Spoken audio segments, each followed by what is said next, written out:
अब तक ऐसा एक भी नियंत्रित वैज्ञानिक प्रयोग नहीं है जो ये साबित करे कि मरने के बाद आत्मा किसी नए शरीर में जाती है।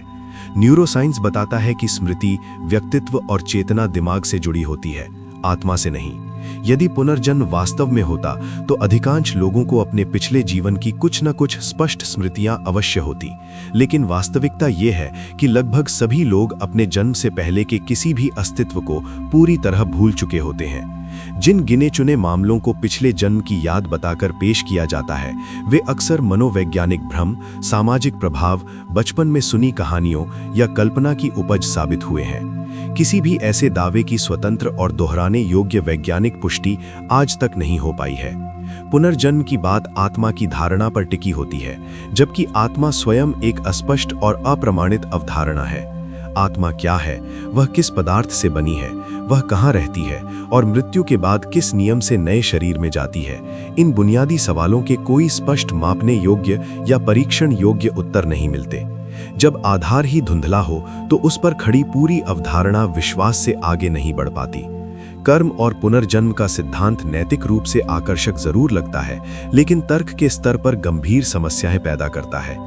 जिस कथित अपराध या कर्म की व्यक्ति को कोई स्मृति ही नहीं है, उसकी सजा या पुरस्कार देना न्याय नहीं कहा जा सकता। ये तो एक ऐसा दंड हुआ जिसकी वजह और संदर्भ दोनों ही व्यक्ति से छिपे हुए हैं। ऐसा न्याय तर्क संगत नहीं बल्कि अंधविश्वास के करीब लगता है। इतिहास और समाज में इस विचार का उपयोग अक्सर लोगों को वर्तमान अन्याय और पीड़ा को चुपचाप स्वीकार करने के लिए किया गया है। गरीब, शोषित या पीड़ित व्यक्ति को ये कहकर समझा दिया गया कि ये उसके पिछले जन्म के कर्मों का फल है और अगला जन्म बेहतर होगा। इस सोच ने कई बार सामाजिक असमानता और अन्याय को चुनौती देने के बजाय उसे ठहराने का काम किया है। एक और बड़ी समस्या ये है कि आज दुनिया की आबादी तेजी से बढ़ रही है। यदि आत्माओं की संख्या सीमित है और वही बार बार जन्म लेती हैं, तो इतनी नई आत्माएं कहां से आ रही हैं? और यदि आत्माएं भी नई पैदा हो रही हैं, तो पुनर्जन्म की मूल धारणा ही बदल जाती है। इस सवाल का कोई संतोषजनक और तार्किक उत्तर नहीं दिया जा सका है। अक्सर जिन बातों को लोग पुनर्जन्म से जोड़ते हैं, उन्हें कहीं अधिक सरल और तार्किक ढंग से समझाया जा सकता है, जैसे आनुवंशिक गुण, पारिवारिक वातावरण, सामाजिक परिस्थितियां और मनोवैज्ञानिक प्रभाव।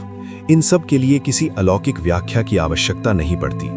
इस तरह पुनर्जन्म की अवधारणा एक दार्शनिक या धार्मिक विश्वास तो हो सकती है, लेकिन वैज्ञानिक प्रमाण और तर्कपूर्ण सोच के सामने ये टिक नहीं पाती। जीवन को अर्थपूर्ण, नैतिक और जिम्मेदार बनाने के लिए पुनर्जन्म को मानना आवश्यक नहीं है। इसके बिना भी इंसान अपने कर्मों और उनके परिणामों की जिम्मेदारी पूरी तरह समझ सकता है।